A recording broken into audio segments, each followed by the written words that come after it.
Assalamualaikum warahmatullahi wabarakatuh. Nama saya Siti Nur Aningsih, NIM 2021010040. Di sini saya akan mempresentasikan mata kuliah isu-isu kontemporer pendidikan dengan dosen pengampu Bapak Ari Nurdiansyah, MPD. Saya di sini akan membahas mengenai akhlak atau moral peserta didik. Masalah yang saya temukan ketika KKM, ada beberapa peserta didik yang kurang memperhatikan akhlaknya, terutama mengenai adab ketika belajar. Contohnya, adab kepada guru.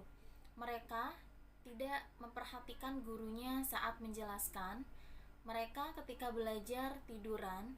Mereka juga berani menentang perkataan guru, tidak menghormati guru. Kemudian adab kepada sesama. Mereka sering mengganggu temannya atau mengejeknya. Kemudian adab ketika ibadah.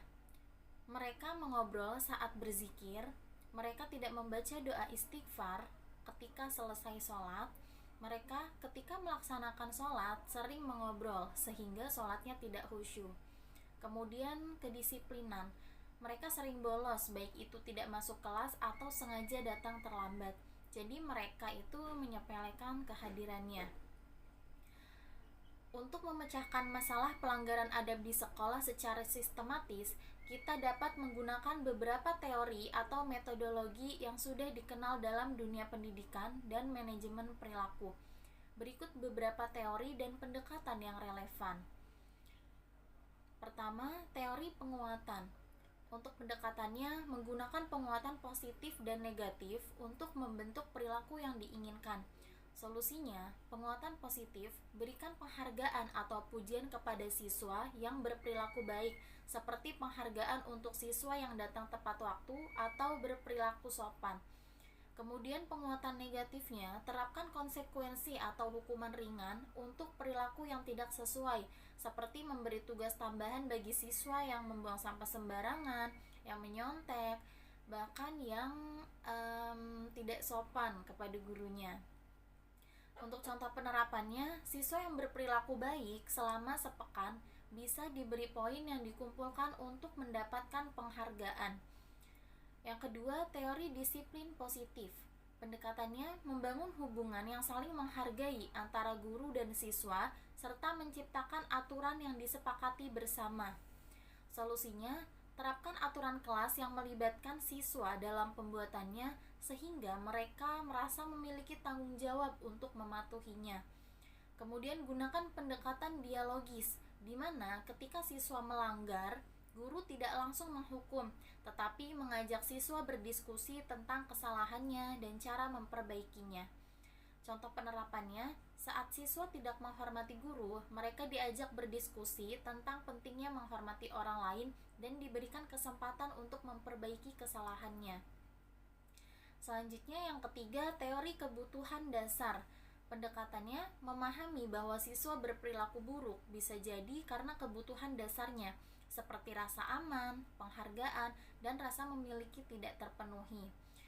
Solusinya, ciptakan lingkungan sekolah yang mendukung kebutuhan dasar siswa, seperti rasa aman dan rasa diterima. Misalnya, program mentoring di mana siswa memiliki pembimbing yang selalu siap membantu. Kemudian berikan apresiasi untuk siswa yang mungkin merasa kurang percaya diri agar mereka merasa dihargai dan tidak perlu mencari perhatian melalui perilaku negatif. Untuk contoh penerapannya, siswa yang sering mengganggu teman bisa dibantu untuk meningkatkan rasa percaya dirinya melalui peran aktif dalam kegiatan sekolah. Selanjutnya yang keempat, model pendekatan restoratif. Pendekatannya berfokus pada pemulihan hubungan daripada menghukum dengan cara memperbaiki dampak negatif dari perilaku yang melanggar. Solusinya, ketika terjadi pelanggaran seperti merusak fasilitas sekolah, mengganggu teman, siswa diminta untuk bertanggung jawab memperbaikinya, baik secara fisik maupun emosional. Untuk contoh penerapannya, jika seorang siswa merusak fasilitas sekolah, mereka diminta untuk memperbaiki meja tersebut, atau jika siswa ini mengejek temannya, mereka harus meminta maaf kepada temannya tersebut. Selanjutnya yang kelima, teori pembelajaran sosial.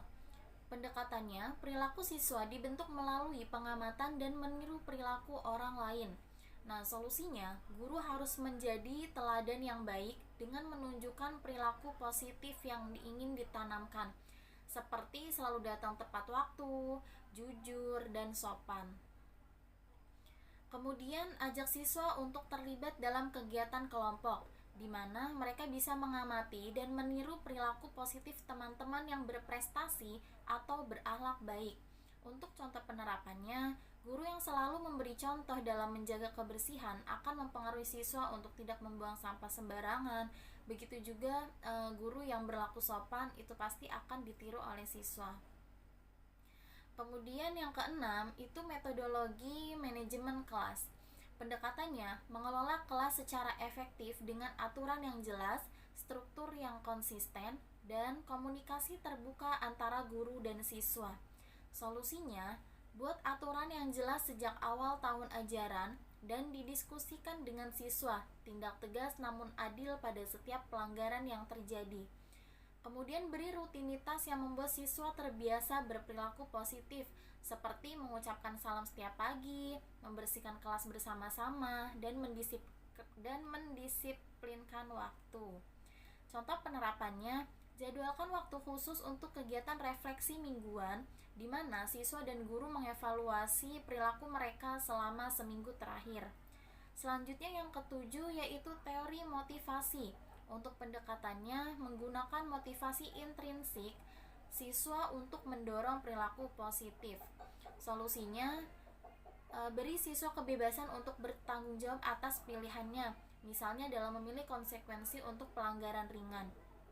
Kemudian dorong rasa kompetensi dengan memberi tantangan yang sesuai kemampuan dan penghargaan yang memperkuat motivasi intrinsik mereka. Contoh penerapannya, alih-alih menghukum siswa yang menyontek, ajak mereka memahami bahwa usaha sendiri akan membuat mereka lebih bangga atas pencapaiannya. Kemudian yang kedelapan, pendekatan problem-based learning. Pendekatannya menggunakan masalah nyata di lingkungan sekolah sebagai bahan pembelajaran yang melibatkan siswa dalam pemecahan masalah. Solusinya, diskusi kelompok atau kerjasama tim bisa membantu siswa mengembangkan rasa tanggung jawab bersama. Contoh penerapannya, buat proyek kebersihan kelas yang dipimpin oleh siswa, di mana mereka harus menemukan solusi kreatif untuk menjaga kebersihan sekolah.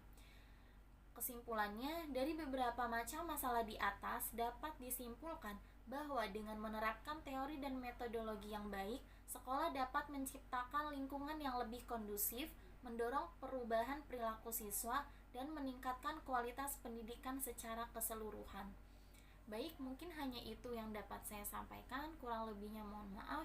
Wassalamualaikum warahmatullahi wabarakatuh.